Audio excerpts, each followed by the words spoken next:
mengubah terus hidup setiap jemaatmu di tempat ini. Bawa kami terus Tuhan mengalami perubahan, sehingga kami semakin hari semakin serupa dengan Kristus.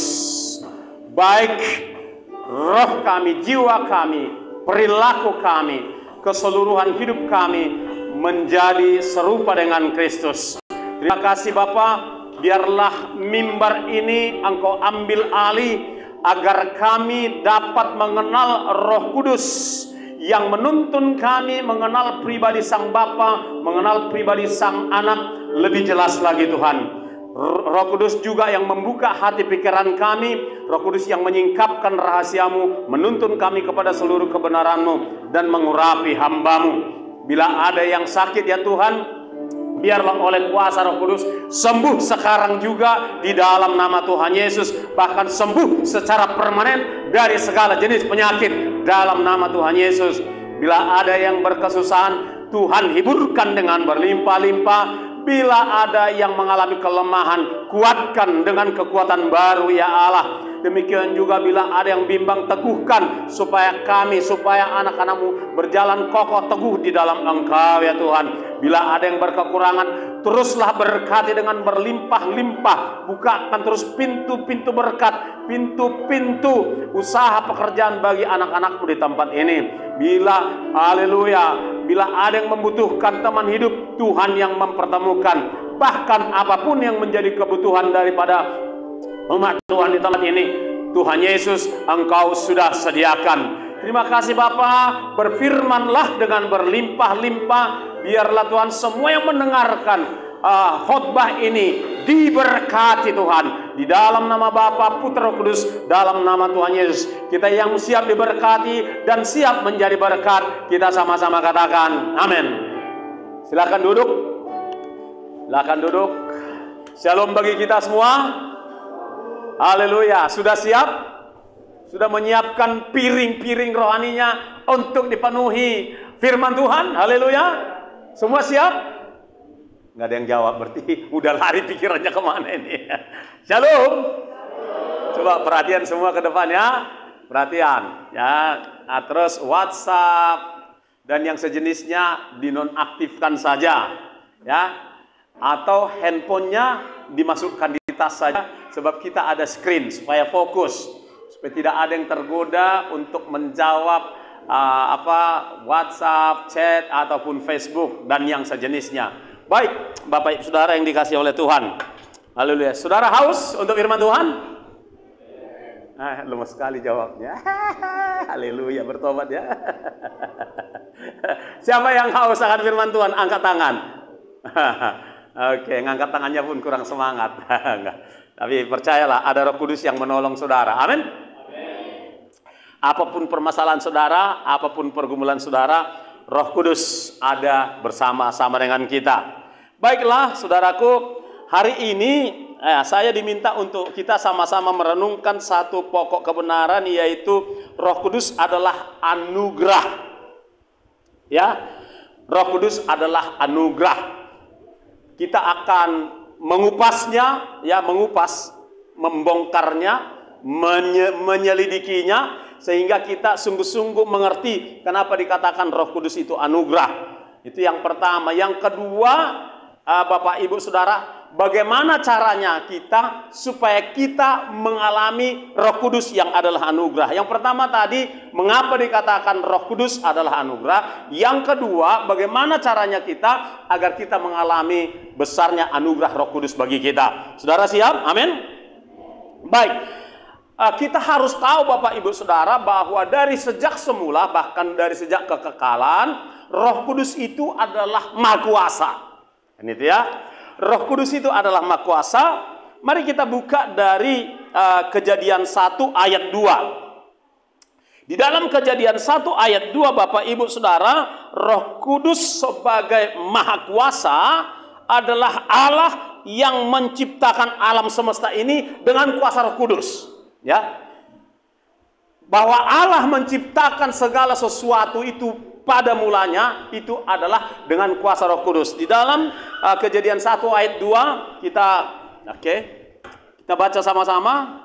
Apa dikatakan di sana? 1, 2, 3. Belum semua, harus semua ya. Harus antusias Bapak Ibu Saudara ya. Itu pertanda ada Roh Kudus dalam kita. Sekali lagi 1, 2, 3. Bumi belum berbentuk dan kosong, gelap gulita menutupi samudra raya, dan Roh Allah melayang-layang di atas permukaan air.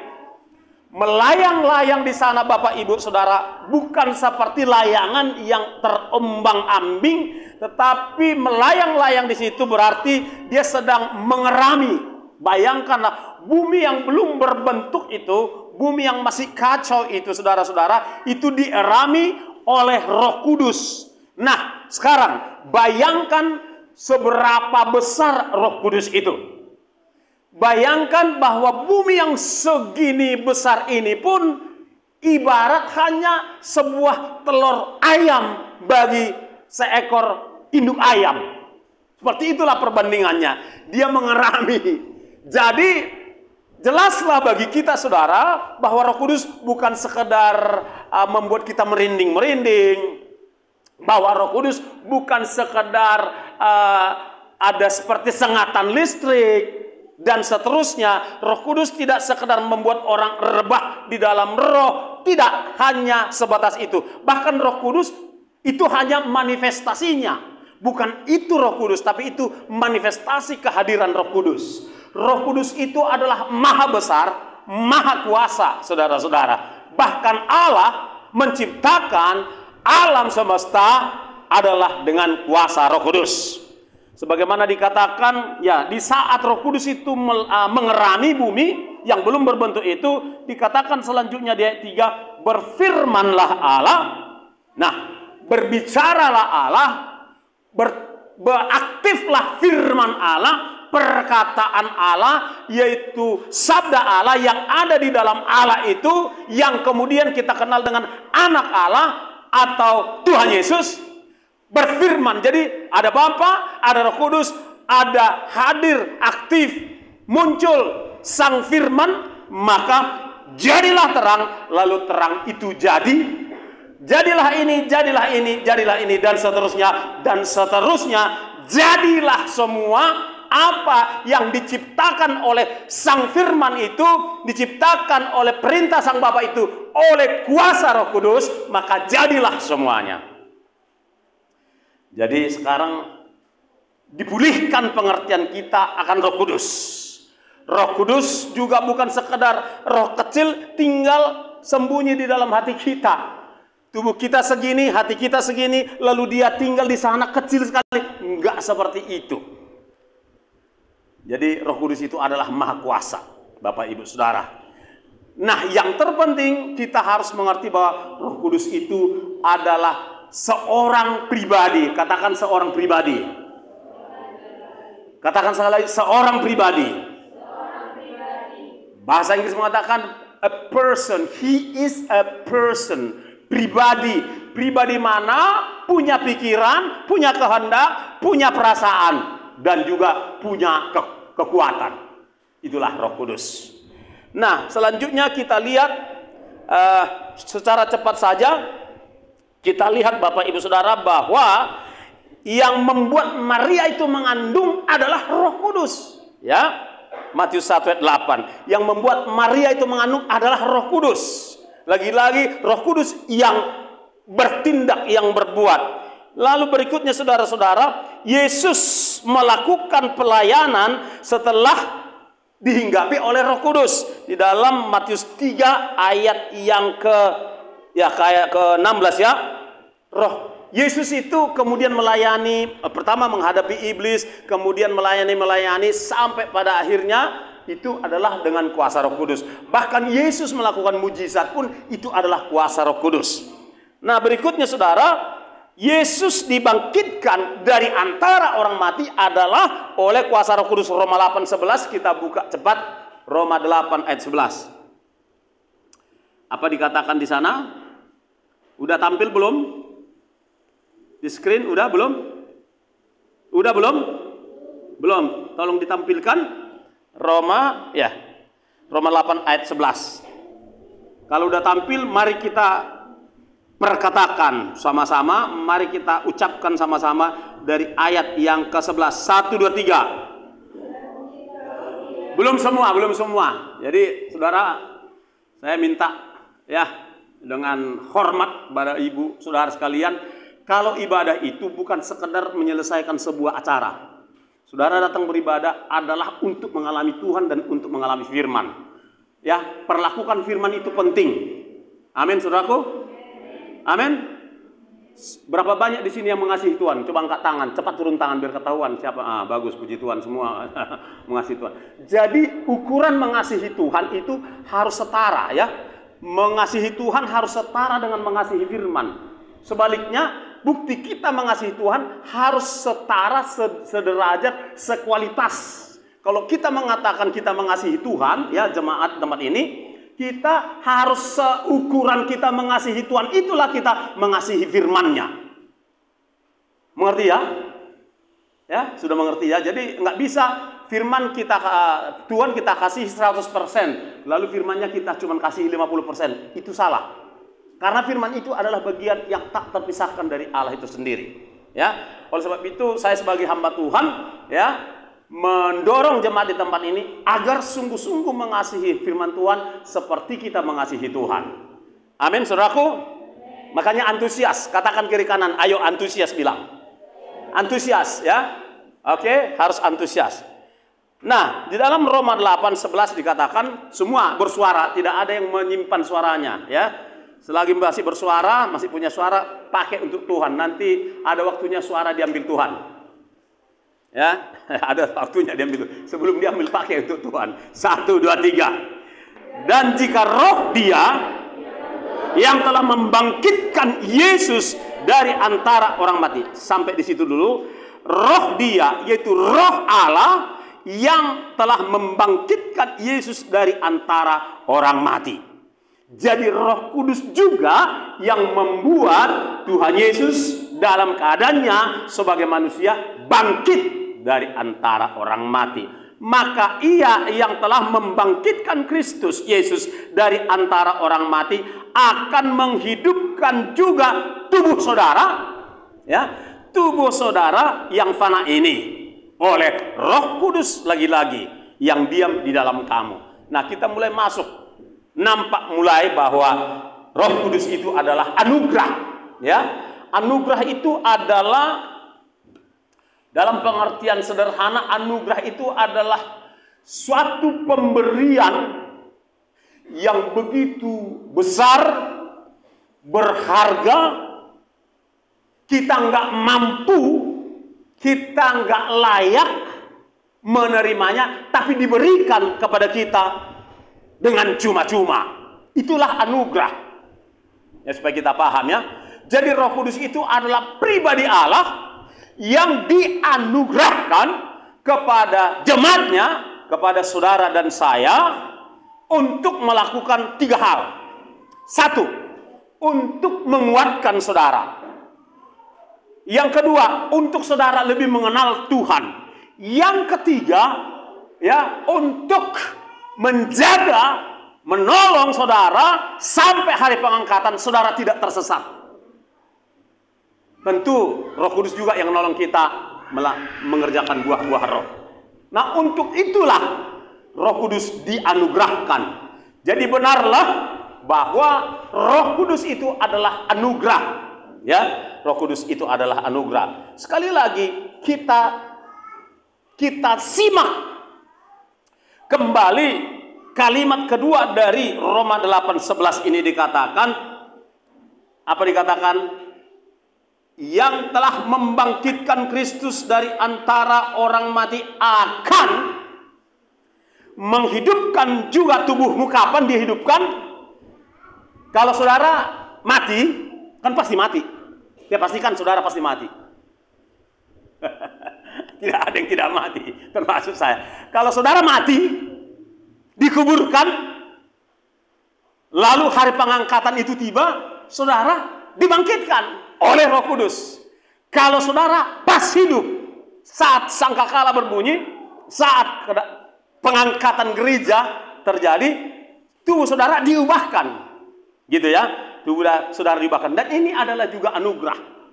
Di luar Kristen, di luar Kristen taat, ya Kristen taat. Kalau nggak taat ya nggak tahu saya. Tapi yang saya tahu pasti kalau dia Kristen taat, dia akan mengalami anugerah besar ini. Di luar Kristus nggak ada itu, tidak ada sama sekali. Bahkan bangsa Israel pun nggak, agama Yahudi khususnya nggak mengalami itu. Saat pengangkatan terjadi, orang Yahudi tertinggal 3,5 tahun di bumi ini. Ya, karena mereka begitu kita terangkat, si Kristus palsu menyatakan diri bahwa dialah Tuhan dan seterusnya, maka agama Yahudi menyembah dia. Agama Yahudi itu mendaulat dia di bait Allah yang sekarang sedang dipersiapkan untuk itu selama 3,5 tahun. Oke? Begitu 3,5 tahun selesai, ini perlu kita pengetahuan kita tuntas. 3,5 tahun berlangsung, dia, si Kristus palsu itu, si Mesias palsu itu, saudara, dia akan menghentikan ibadah itu.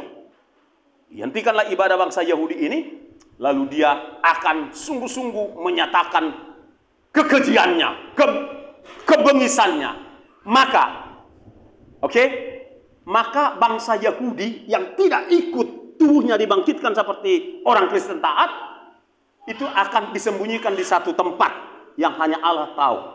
Hanya Allah yang tahu di mana tempat itu. 3,5 tahun sisa akan terjadi penggenapan daripada Wahyu 16, ya. Wahyu mana di sana dikatakan semua akan terjadi bencana alam, akan terjadi kegoncangan alam semesta. Terjadi di situ yang orang lain mengatakan itu kiamat. Kristen tidak mengatakan itu kiamat, tapi itu yang akan terjadi. Saya hanya ingin membuat tuntas pemahaman kita. Ya, tadi soal Roh Kudus adalah anugerah. Roh Kudus yang adalah anugerah itulah yang membuat tubuh saudara yang mati dan tubuh kita yang masih hidup pada saat pengangkatan itu dihidupkan, diubahkan. Yang mati dihidupkan, yang hidup diubahkan, akan menyongsong Yesus di awan permai. Lalu kita mengalami pesta perkawinan anak domba Allah. Habis itu 7 tahun berakhir, kita akan turun kembali ke bumi bersama dengan Tuhan Yesus dan pertama akan membinasakan antikristus dan semua musuh-musuh Kristus dan semua musuh-musuh bangsa Yahudi, bangsa Israel. Maka dimulailah kerajaan 1000 tahun. Ini perjalanannya, ya. Kerajaan 1000 tahun selesai, akan terjadi lagi, akan dilepas lagi iblis itu untuk mencobai orang-orang yang masih bertubuh alami. Oke, terjadi peperangan, habis peperangan singkat cerita itu usai, maka tahta putih Kristus akan hadir untuk mengadili orang-orang yang dibangkitkan pada kebangkitan yang kedua. Ya, sebagian langsung dibuang ke lautan api, sebagian lagi untuk memberikan upah yang patut diterima oleh orang-orang yang namanya ikut tercatat dalam kitab kehidupan, tapi tidak ikut dalam kebangkitan pertama. Nah, bagi gereja, benarlah, bagi orang Kristen taat, benarlah bahwa Roh Kudus itu adalah anugerah. Apa tadi arti anugerah? Pemberian, suatu pemberian besar yang tak terhingga, yang kita nggak layak menerimanya, diberikan kepada kita. Itulah Roh Kudus. Itu, ya. Jadi supaya kita mulai sekarang, saudaraku, kita mulai melihat, oh, Roh Kudus itu adalah pribadi.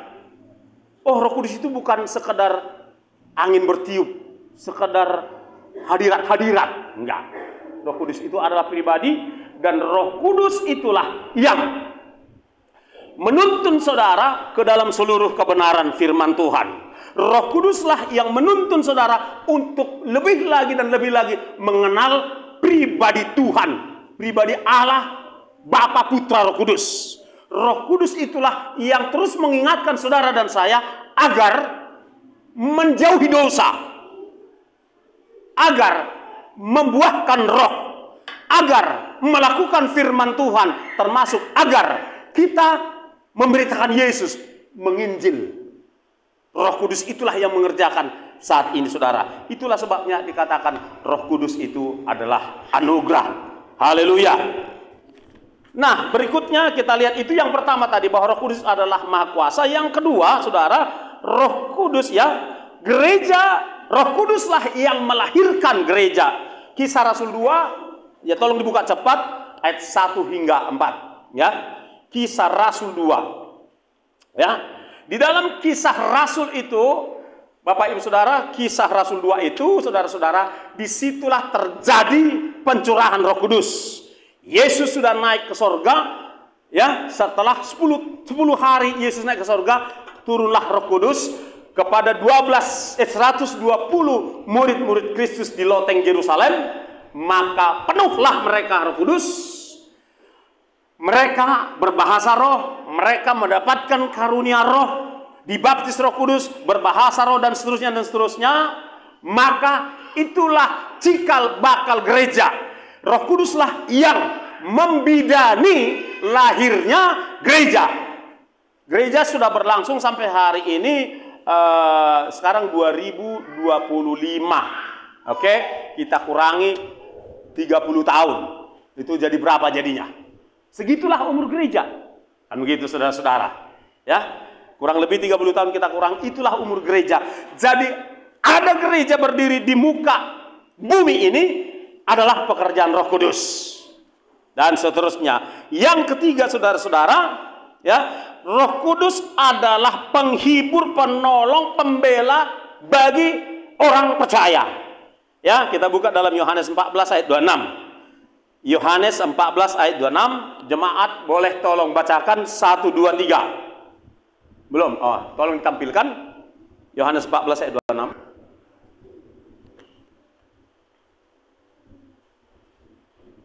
Yohanes 4, udah tampil belum? Udah? Oke.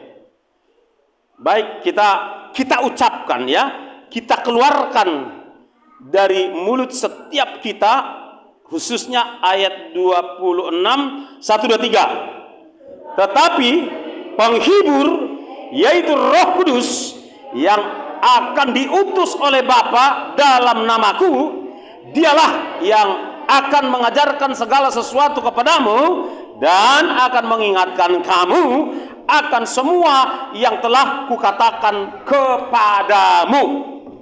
Ini agak duluan tadi kita buka di dalam Kisah Rasul 2. Urutannya seharusnya ini duluan baru itu, tapi tidak apa. Apa yang kita pelajari tadi di dalam Kisah Rasul 2 itu, ini disinilah dia diucapkan oleh Tuhan Yesus, dikatakan, tetapi penghibur, yaitu Roh Kudus, yang akan diutus oleh Bapa di dalam nama Tuhan Yesus. Jadi ini sekalian catatan buat kita, nama Roh Kudus itu Yesus. Nama Bapa itu Yesus. Nama Sang Putra itu Yesus. Jadi itu bukan hanya nama Sang Anak. Yesus itu adalah nama ketiganya. Sebentar, bukakan dulu, kita akan kembali ke sini. Seseorang saja membukakan dari Yohanes 17 ayat yang ke-11, 12. Di sana Yesus berkata kepada Bapa, Bapa, peliharalah mereka di dalam namamu yang kau berikan kepadaku. Udah dapat? Yang udah dapat tolong dengan suara yang paling kencang. Yohanes 17 mulai dari 11 coba. Ya. Iya. Iya.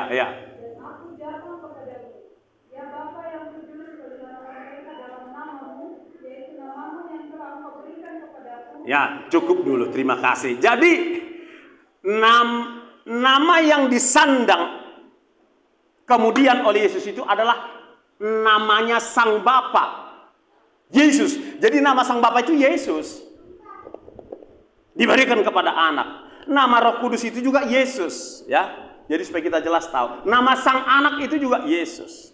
Sebabnya di dalam Matius 28 ayat yang ke-20 dikatakan, dan baptislah mereka di dalam nama Bapa dan Anak dan Roh Kudus. Tidak dikatakan di dalam nama Bapa, di dalam nama Anak, di dalam nama Roh Kudus. Kalau itu kan itu bisa berarti ada 3 nama. Tetapi dikatakan di situ, baptislah mereka di dalam nama Bapa dan Anak dan Roh Kudus. Ya, supaya ini jelas bagi kita semua. Gini saudara, ini juga penting, jangan saudara anggap ini hanya sekadar bagian dari khotbah, si pengkhotbah, enggak.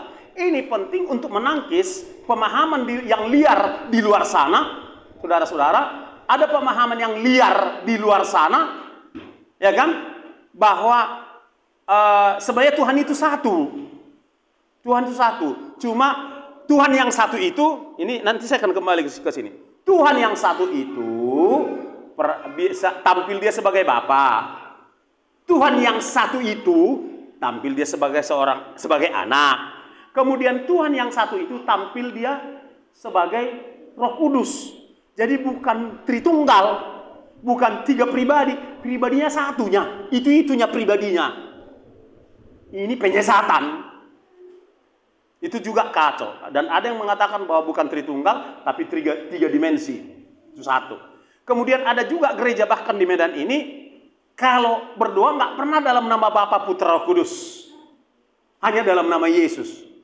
Karena mereka hanya kutip satu ayat dari kitab Yohanes, bahwa aku di dalam Bapa dan Bapa di dalam aku. Berarti satunya itu. Nggak 2. Dan gitu saudara-saudara. Jadi ini pemahaman-pemahaman yang kacau. Makanya ini juga penting. Apa yang saya imbuhkan di dalam pelajaran ini hari ini saudara, penting untuk menangkis ya dari pikiran saudara pengajaran yang liar di YouTube, di internet. Gitu saudara-saudara. Oke, sampai di situ kita sudah lihat dasar yang kedua, kenapa Roh Kudus itu adalah anugerah, karena dia jugalah yang membinai lahirnya gereja. Yang ketiga, Roh Kudus adalah penghibur. Oh, yang ketiga sudah ya. Dia ada penghibur, penolong, dan pembela gereja. Kita sudah baca barusan yang ketiga. Nah, yang keempat, saudara. Yang keempat, yang ya ternyata gini, yang memeteraikan kita ya dalam penyelamatan itu adalah Roh Kudus. Efesus 4 ayat 30. Efesus 4 ayat 30, tolong dibuka. Udah tampil belum? Udah belum? Efesus 4 ayat 30. Oke, kalau udah tampil sama-sama lihat ke screen saja Bapak Ibu Saudara. 1 2 3.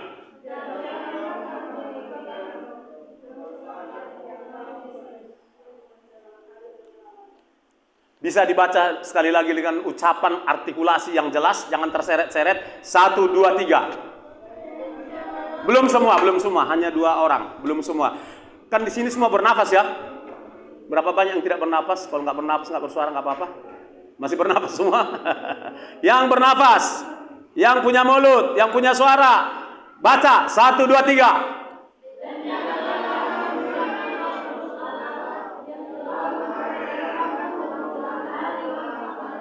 Amin.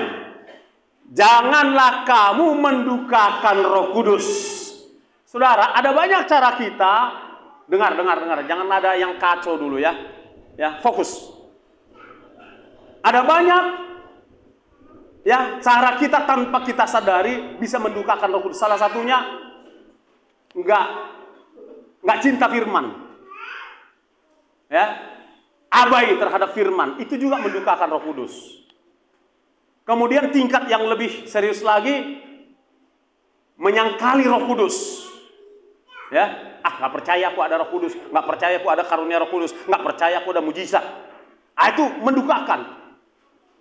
Lalu tingkat yang paling serius, dengar baik-baik saudara-saudara, supaya saudara jangan sampai silap, menghujat Roh Kudus. Menghujat Roh Kudus menyatakan tidak ada Roh Kudus. Disangkal adanya Roh Kudus, bahkan dia caci maki Roh Kudus. Itu menghujat. Dosa yang seperti ini tidak ada pengampunan. Nah, bagi saudara dan saya, marilah kita berhati-hati untuk tidak sampai mendukakan Roh Kudus. Marilah kita mulai membangun hubungan yang dekat dengan Roh Kudus. Mulailah kita membangun hubungan yang intim dengan mulai bercakap-cakap. Mohon dibawa keluar aja Bu, daripada mengganggu yang lain. Nggak apa-apa, kita tak mengasihi anak itu, tapi bawa keluar aja ya, karena kita butuh konsentrasi. Ya. Untuk sementara, mohon maaf, dibawa dulu anak kita yang kita kasihi itu di luar. Ya. Gak apa-apa, ibu nanti dengar YouTube-nya aja daripada semua korban. Makasih. Ya. Nah, saya pun udah miss ini. Inilah. Makanya kepala pengkhotbah selalu minta jemaat itu konsentrasi. Karena pewahyuan itu kan gelombang dia. Frekuensi dia. Kalau frekuensinya terganggu, susah lagi nangkapnya. Oke. Ya. Nah, yang keempat tadi, yang memeteraikan kita agar kita masuk bilangan orang yang diselamatkan Roh Kudus. Therefore, itu sebabnya mari kita menghargai Roh Kudus. Itu sebabnya mulai hari ini bangun hubungan yang intim dengan Roh Kudus. Dengan cara apa? Dengan mengajak bercakap-cakap Roh Kudus. Roh Kudus, ya, selama ini kita kan berdoa Bapa di sorga, kita berdoa Tuhan Yesus. Mulai hari ini biasakan Roh Kudus. Toh kita bernama Roh Kudus itu Yesus, jadi nggak ada yang salah di sana. Roh Kudus tolong aku, Roh Kudus tunjukkan aku, Roh Kudus arahkan aku, Roh Kudus bicara dengan Roh Kudus. Saat penyembahan, Roh Kudus, ya, Roh Kudus, kau hadir di sini, Roh Kudus, ku mengasihimu dan seterusnya. Roh Kudus, aku mau melakukan perjalanan, lindungi aku. Karena Roh Kuduslah pribadi Allah yang saat ini setara sehakikat dengan Allah, kuasanya sama kuatnya kuasa dengan sama Bapa. Dialah yang melindungi kita saat ini. Dialah yang menuntun kita. Ya, dialah yang aktif sekarang berada di dalam kehidupan setiap orang percaya. Itu sebabnya jangan abai dengan Roh Kudus. Ya, jangan apa saudara? Jangan abai, jangan cueki Roh Kudus, itu artinya.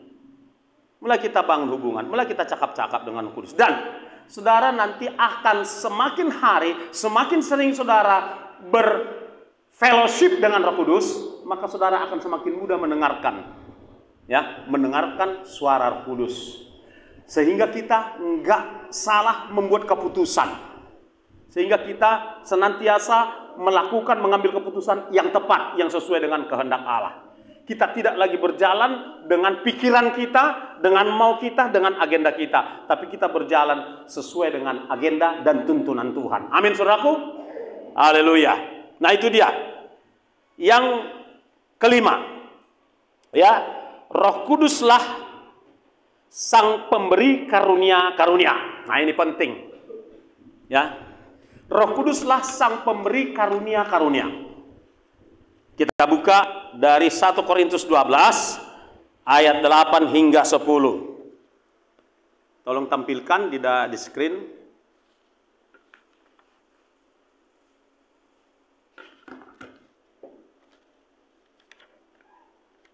Kita akan bacakan dari ayat 8 hingga 10. Mari saudaraku. Mulai dari ayat 8. 1, 2, 3.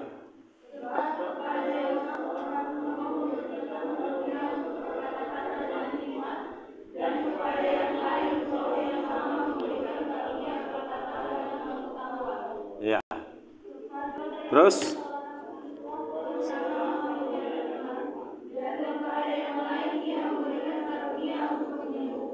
amin.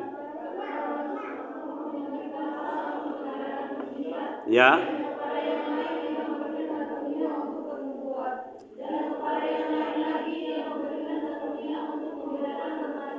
Bro, terus amin.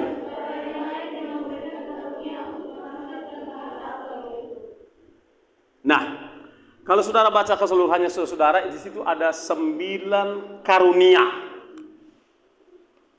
Nah, saya ingin mengatakan begini bagi jemaat di tempat ini, saudaraku.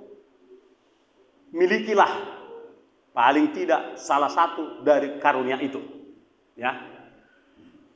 Kalau saudara sadar bahwa saudara adalah bagian dari sebuah jemaat, maka saudara pastikan dirimu memiliki satu paling tidak dari karunia Roh Kudus. Kalau saudara nggak memiliki salah satu pun, saudara itu penonton. Saudara itu cuma pengunjung. Saudara itu cuma simpatisan. Bukan player. Bukan member dari sebuah tubuh Kristus. Ya, kenapa gereja lemah? Gereja besar, ya kan? Jemaatnya seluruh Asia Tenggara ini 4 juta contohnya, ya kan? Atau seluruh Indonesia 3 juta. Kok nggak powerful? Karena apa? Karena memang sangat mungkin, saya katakan, sangat mungkin di gereja itu tidak pernah diajarkan Roh Kudus. Seperti apa yang kita pelajari hari ini. Tidak pernah diajarkan jemaat bahwa jemaat itu kalau dia adalah jemaat Kristus asli, bukan KW, maka dia harus ada karunia Roh Kudus. Aku jemaat asli Pak, tapi kalau nggak ada, minta. Bukankah Tuhan Yesus pernah berkata, kalau kamu Bapak di dunia ini tahu memberikan pemberian yang baik kepada anakmu, masakan Bapamu yang di sorga tidak memberikan kepadamu Roh Kudus. Itu konteksnya. Jadi saya mau katakan gini, cek, saudara cek, udah ada belum karunia Roh Kudus dalam dirimu? Saudara yang tahu, kalau belum ada, sadar. Kalau belum ada, tahu diri. Kalau belum ada, datang, minta kepada Tuhan. Itu karunia-karunia tadi. Karunia ada, bisa kita ulangi lagi. Coba acak pun nggak apa-apa. Karunia mujizat, karunia apa lagi? Karunia menyembuhkan, karunia apa lagi? Apa? Ayo baca lagi. Nah, supaya menjadi anak sekolah minggu yang cerdas. Kita ini masih kayak anak sekolah minggunya kita ini banyak. Usia kita yang banyak saudara, tapi sebenarnya pengetahuan kita setara dengan sekolah minggu. Ya, gak usah sakit hati. Ya, nggak apa-apa. Harus disampaikan di mimbar ini. Mimbar ini nggak selamanya untuk menghibur. Kalau saudara cari hiburan, banyak kafe di Medan.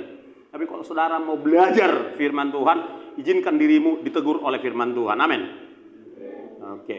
Kepada yang seorang, mulai dari ayat, saya akan bacakan mulai dari 8. Sebab kepada yang seorang roh memberikan karunia berkata-kata. Jadi ada karunia hikmat. Katakan karunia hikmat. Belum semua. Karunia hikmat. Oke. Kepada yang lain roh yang sama memberikan karunia berkata-kata dengan, katakan karunia pengetahuan.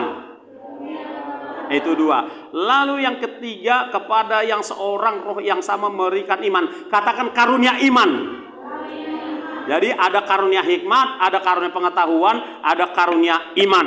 Berikutnya apa? Dan kepada yang lain yang memberikan karunia kesembuhan, katakan.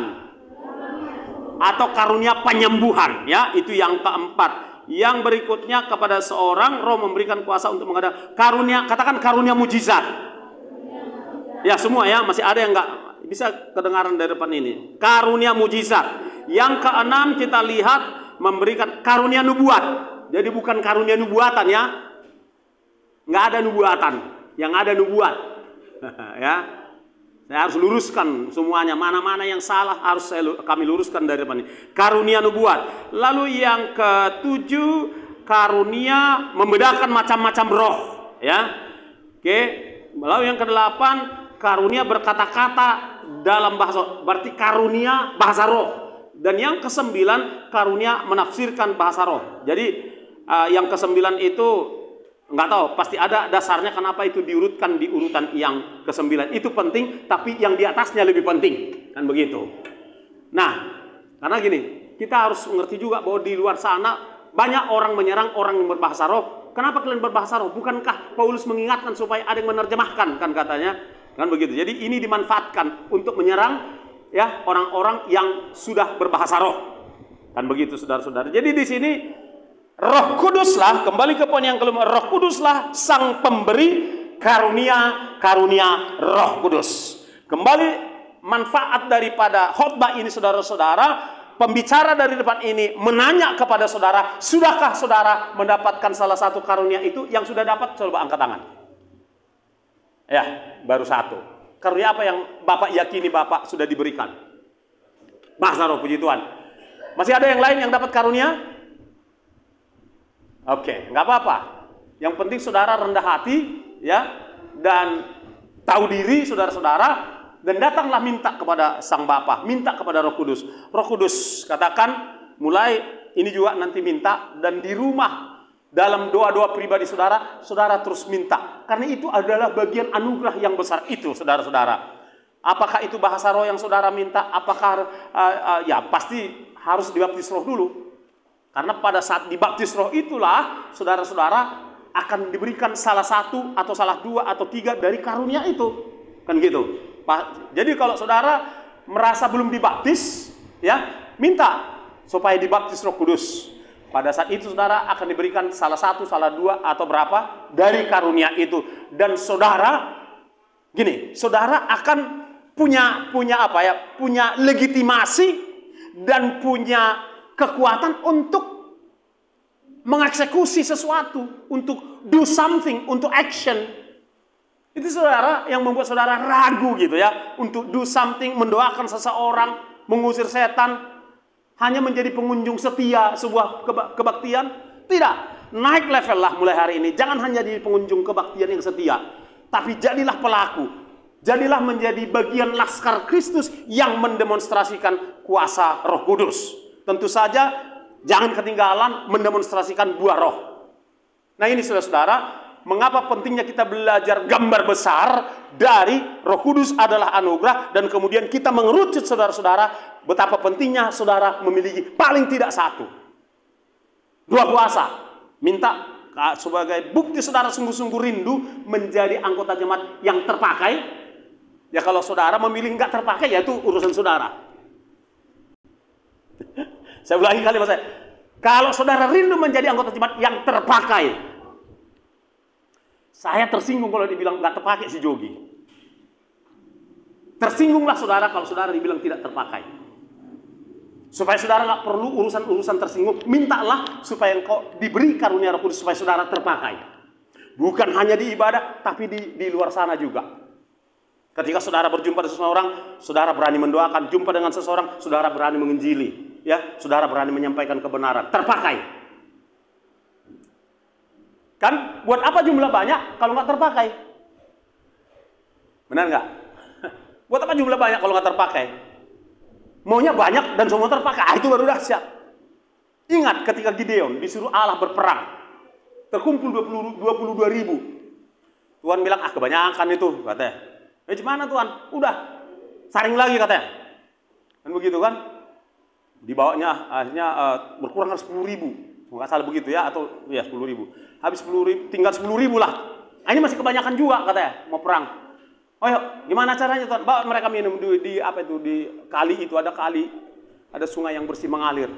Nah, dilihat Tuhan dari situ attitude. Tahu attitude ya? Sikap hati. Bagaimana kau respon terhadap sebuah perintah, terhadap segala sesuatu situasi. Sama seperti orang ketika di meja makan, misalnya di restoran, main comot gitu aja, itu attitude juga itu. Jadi Tuhan pun menguji, memfilter, menyaring seseorang sampai kepada dengan cara-cara attitude. Bukan dengan cara-cara yang besar. Nggak sadar orang yang 10.000 ini kan, jepret, masuk ke pinggir sungai. Ada yang langsung, mungkin hausnya.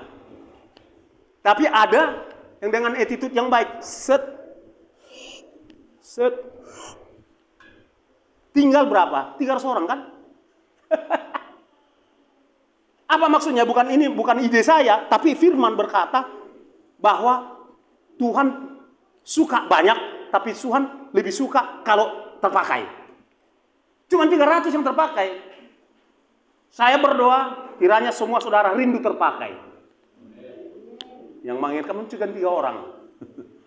Ya nggak apa-apa, urusan saudara. Karena memang Tuhan Yesus datang bukan untuk damai. Tuhan Yesus datang bukan untuk khotbah menyenangkan. Tuhan Yesus datang bukan hanya sekarang ngumpulin orang banyak-banyak, lalu dibiarkan nggak berkualitas, nggak. Tuhan Yesus bilang, aku datang bukan untuk bawa damai, kok aku datang bawa pedang, memisahkan katanya. Sekarang kita hari-hari sedang dipisahkan.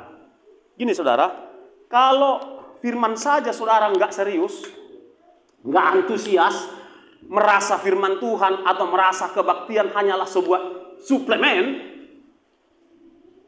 ketika saudara tidak merasa Tuhan adalah yang utama, kebaktian adalah yang utama, firman Tuhan adalah yang utama, engkau sudah menganggapnya hanya sebagai suplemen, maka engkau tidak akan punya kekuatan menolak pemaksaan dunia yang sebentar lagi akan terjadi. Engkau tidak punya kekuatan bertahan dalam menghadapi segala kesulitan-kesulitan yang terus meningkat, semakin berat. Kesulitan ekonomi, krisis kesehatan, dan lain sebagainya. Itu akan terus terjadi. Cuman Tuhan itu cara mengizinkannya itu pelan-pelan, tapi pasti terus naik dia. Dan tiba waktunya kelak, saya harus sampaikan ini, saudara-saudara, tiba waktunya kelak bahwa manusia akan dipaksa untuk menerima identitas digital dalam tubuh. Ya, identitas digital di dalam tubuh. Saya harus sampaikan, saudara suka atau enggak suka dengan saya, enggak urusan.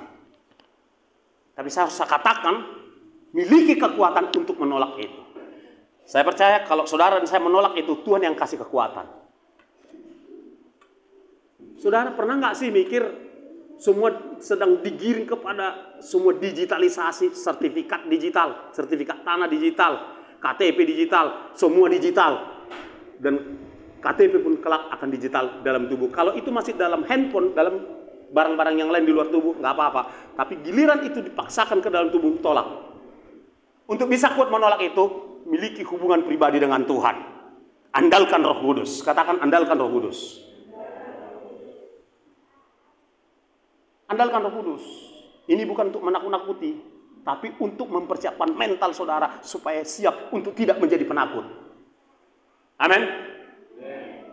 Itu. Jadi kita belajar Roh Kudus adalah anugerah. Kita belajar anugerah itu sesuatu yang sangat amat besar, berharga, diberikan secara cuma-cuma. Tujuannya supaya kita akan menikmati kebesaran anugerah Roh Kudus itu untuk satu, melawan godaan dosa dan menolak program dari segelintir elit yang ada di dunia ini. Yang akan mau itu kan gini, Wahyu 13 ayat 16, pemasangan tanda itu bukan di ruang kosong, itu terjadi dalam kehidupan manusia di muka bumi ini. Saya harus sampaikan ini secara utuh Bapak Ibu Saudara, supaya mulai sekarang doa dan harapan Tuhan, bukan saya, paling tidak dengan diberitahukannya bahwa di depan kita ada tantangan, saudara akan grab, rangkul itu Roh Kudus yang ada anugerah diberikan secara cuma-cuma. Kiranya saudara sungguh-sungguh berdoa kepada Roh Kudus, baik sekarang maupun di rumahmu. Engkau berdoalah supaya engkau dibaptis Roh Kudus dan dipenuhi Roh Kudus dan diberikan karunia-karunia Roh Kudus. Kita bangkit berdiri. Kita ambil waktu 5 menit. Haleluya. Saudara, kita angkat satu pujian, boleh dikecilin volumenya. Yang singer juga berdoa. Saudaraku, haleluya, dan minta Roh Kudus membaptis yang belum dibaptis. Minta juga satu paket dengan baptisan itu, karunia-karunia Roh Kudus. Haleluya. Roh Kudus, Kau hadir di sini. Roh Kudus, ku mengasihimu. Kau lembut, kau manis, kaulah penghiburku. Ramuanku diutus Bapakku. Sekali lagi, Roh Kudus, kau hadir. Pegang dadamu, katakan dia hadir di hatimu. Kudus, ku mengasihimu. Kau lembut, kau manis, kaulah penghiburku, penolongku diutus. Sekali lagi, taruh tanganmu di dada, katakan, Kau hadir di sini. Amin. Tuhan melihat setiap tanganmu, terutama melihat hatimu yang terbuka. Haleluya. Amin. Lembut, kau manis, Kaulah penghiburku, penolongku, diutus Bapakku. Ku buka hati untuk Roh-Mu Tuhan. Ku buka hati menyembah-Mu Yesus.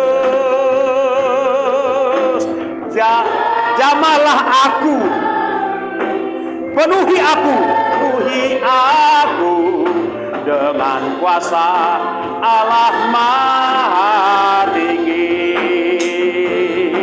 Ku buka hati untuk Roh-Mu Tuhan. Amin. Ku buka hati menyembah-Mu Yesus. Jamahlah aku, malah aku, penuhi aku dengan kuasa Allah Maha Tinggi. Ku buka hati untuk Roh-Mu Tuhan.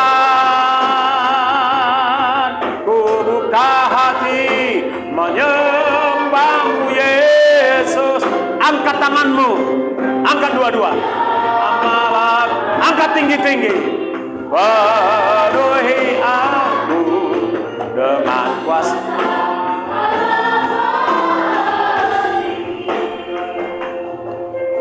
Bapak Ibu Saudara yang saya kasihi di dalam Tuhan Yesus Kristus, berapa banyak dari saudara yang rindu dibaptis oleh Roh Kudus, serta dipenuhi, bahkan serta diberi karunia-karunia Roh Kudus? Angkat, coba saya ingin melihat tangan yang rindu dibaptis oleh Roh Kudus. Ada 2, ada 3, ada 4. Siapa lagi yang rindu? Ada 5, 6, 7, 8. Siapa lagi yang rindu dibaptis oleh Roh Kudus? Angkat tinggi-tinggi, jangan malu-malu. Ya, gak usah malu-malu. Angkat tanganmu di atas kepala. Puji Tuhan. Oke, kita angkat pujiannya sekali lagi. Dan saudara yang rindu dibaptis Roh Kudus, tetap tinggal di tempatmu, biar aku yang datang ke tempat untuk Roh Kudus melaut engkau. Buka hati untuk Roh Tuhan.